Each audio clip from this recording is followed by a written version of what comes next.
Alright, so here we have another beta Pokemon.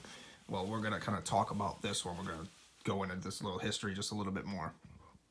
So you guys might be familiar with Blastoise and Wartortle and the final version of Pokemon. However, though, we found out that Wartortle was not always necessarily the same as Blastoise. A lot of people have debated this. Blastoise looks completely different than Wartortle. Because it looks like a completely different Pokemon.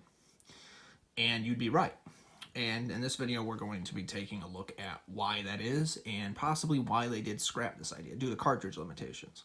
So, from my understanding, when Pokemon was originally created, they had roughly 300-something Pokemon in Generation 1 alone. Let's just focus on this instead of jumping into Gen 2, because then it gets even more confusing. But in Generation 1, there was a Pokemon called, it was like Turtle. It's something that Wartortle evolves into. And it looks like a more advanced Wartortle. But like the size of a Blastoise.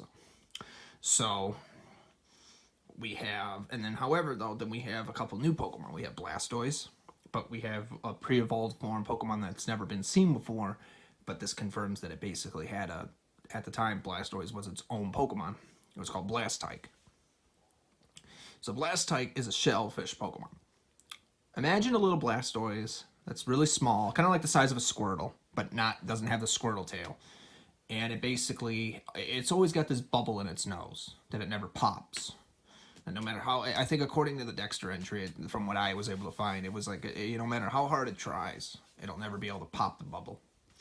So, it just gets used to it, having that bubble there in its nose. It's a water-type Pokemon. Obviously, it's a shellfish Pokemon. So when I think you can evolve it by a level, and when it evolves into Blastoise, the Blastoise can still learn most of the same moves that Blastoise was supposed to learn. I also think that the reason they probably voted on it, they probably liked the version of Blastoise a lot better than Wartortle or whatever it was called. A lot better, and hence maybe that's why they moved it over, because they scrapped Blastoise, because again, Blastoise was nowhere to be found in the original game. So the baby form Pokemon of Blastoise was then later traded off, and so was Wartortle's evolution.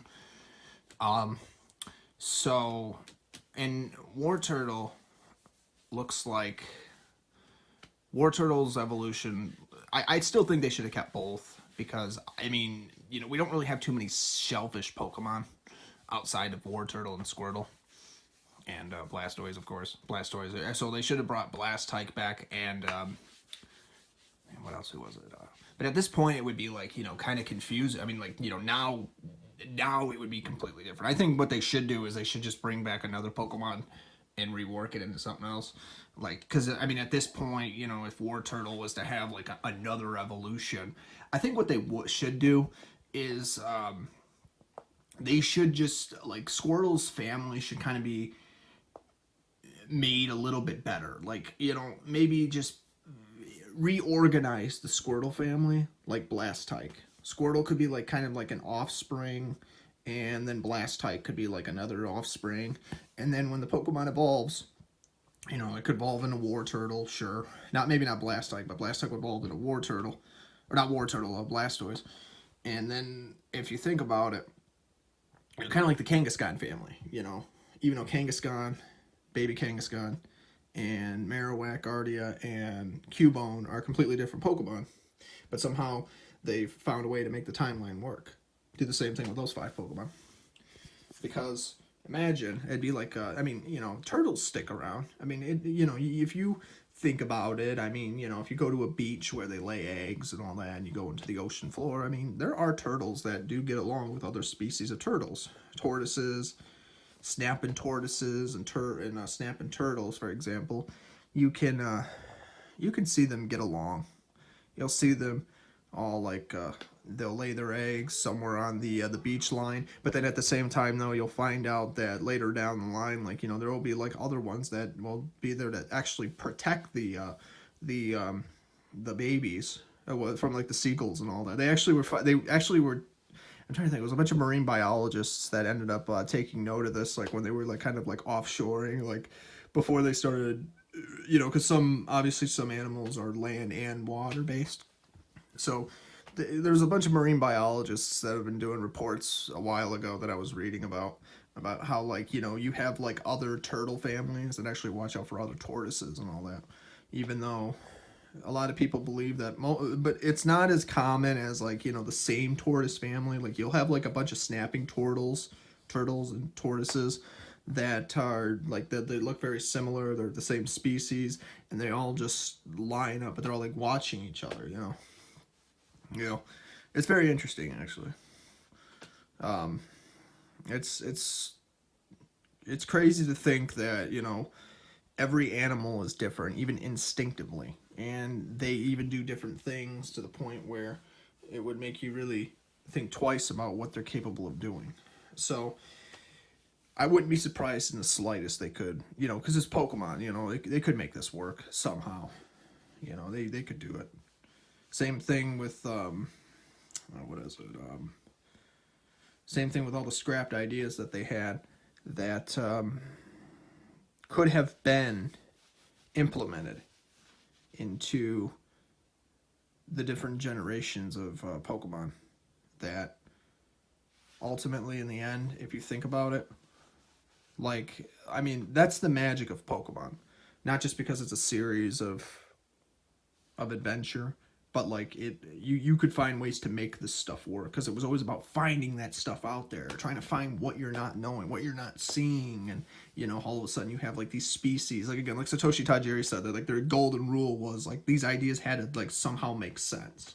There had to have been something relatable about it, So you have like a bunch of water type Pokemon that live in the water, Blastoise and Squirtles.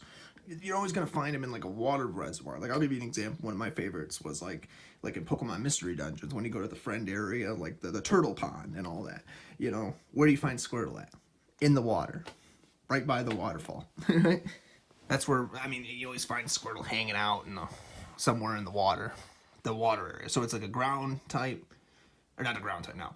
It's a ground type, not like type wise, but you find it on land, and you can also find it in the river or the water. Or if you remember Pokemon Snap, where the Squirtle's at, hiding in the water, right? So that's pretty cool and pretty clever, actually, that, water-type Pokemon are good swimmers, obviously. But I just think it's pretty clever, because Pokemon is a very great series, like, and I do think they could actually make a lot of these ideas work if they were to somehow bring them back, write them in there. They don't have to change everything, but just, add more details to it. And, really, because at the time, if it was really because they scrapped a lot of these ideas, I think it would be pretty cool to see what they come up with in the next games, So as long as they're willing to still do it, because you never know what you're going to find in the series that would ultimately, in the end, really change like the history of it. Because again, like Satoshi Tajiri even once stated, like a lot of the ideas they used would still end up at some point being in those games. So it does make you wonder, like, what ideas did they change and what ideas did they not change? Because you really have to think, like, how much work really went into these games, let alone even before they were completely done with it. I think it's just mind blowing to think, like, like Satoshi Tajiri took an idea that he just had for years. I mean, and again, I'll tell you what, you look at, like, I mean, Ultraman 7, again, where like the Power Rangers got their ideas from, those old Tokyo movies. I mean, this is where Pokemon got its ideas from originally, and then it got it from like a massive bug collecting, and so Satoshi Tajiri, like, as he's growing up, I mean, you should see, like, I mean, I'll try to find the pictures if I can, again, because I don't remember what website it was, but I mean, I do remember seeing them. But, you should see some of the videos that are some of the pictures that Satoshi Tajiri took when he was a lot younger, like the massive bug collection that he had, and you can kind of see where he got the idea, like, you know, collect them all, collect all the Pokemon, and not just bug types, but like other Pokemon too, creatures in the world, and you can see where he got the idea for this whole thing. It's just mind blowing to think that, you know, he never gave up on it. You know, he fought the odds. Like, I mean, Game Freak, like, the story always went that, you know, at first they didn't have the right coders and programmers. They didn't have the right support as far as and they didn't have the money at the time as much as they wanted to. They didn't have, what else? They didn't have, like, the right trust from some people about it. And it just, you know, he didn't want to give up on it, you know. So over time, you know, it's ironic because, well, I wouldn't say ironic, but it's a truly inspirational story. It really is. Like, you know, he always grew up wanting, like, you know, thought like Nintendo was like one of his favorite companies of all time, and then sooner or later he ended up finding out, like, at the time he was going to be working with these people, like, you know, like, I'll give you an example, like Shigeru Miyamoto and what was the other one? Like, it's just crazy. Like, you know, the same people that he ended up looking up to him because they looked at him and they said, you know what, this guy actually does this guy does know what he's talking about.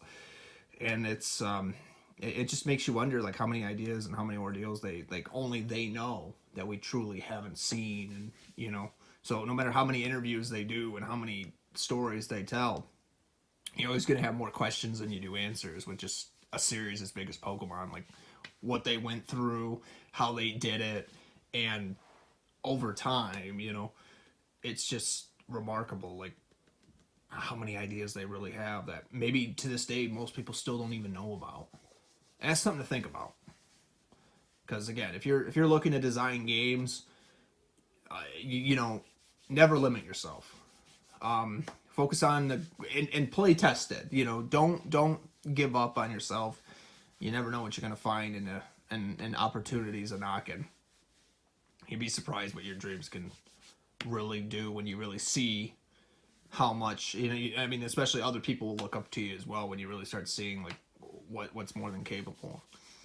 So as far as the Pokemon themselves go, I wouldn't be surprised in the slightest that that's kind of what they did. You know, Blastoise ended up replacing the evolution for Wartortle at the time because they probably thought it looked cooler, you know.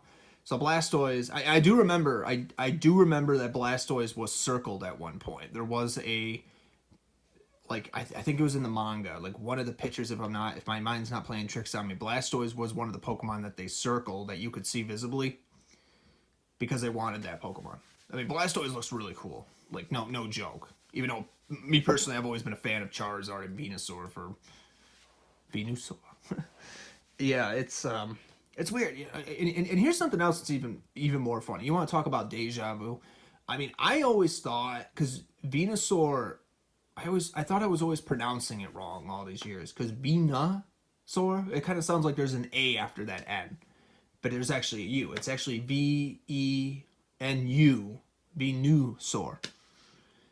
Venusaur, but you get the idea.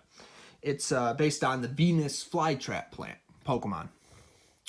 And it's just crazy to me that I was always sitting there thinking, I'm like, wow, you know, I'm sitting here thinking it's spelled as an A. But then I'm looking at it. It's kind of going back to like the Mandela effect with like how everybody used to pronounce the Bernstein Bears and the Berenstain. Like, a lot of people, like, I mean, even when I was young, I used to think it was pronounced a lot differently, and then maybe somewhere down the line they changed it. But maybe they didn't. Maybe it's just, you know, our memory is kind of warped at some point because, you know, you remember it, but at the same time, though, you can tell yourself anything even years later, you know. It's crazy how things work, you know. So again, you know, like, so with that being said, something to think about. And if there's anything else I find, I will make a video about it. So again, subscribe to this channel if you're not already, and we will I'll keep updating you on your Pokemon theories and your Pokemon lore. Try to find stuff that maybe it's out there, but most people Or no, if it is out there, it is out there, and that most people don't know about it.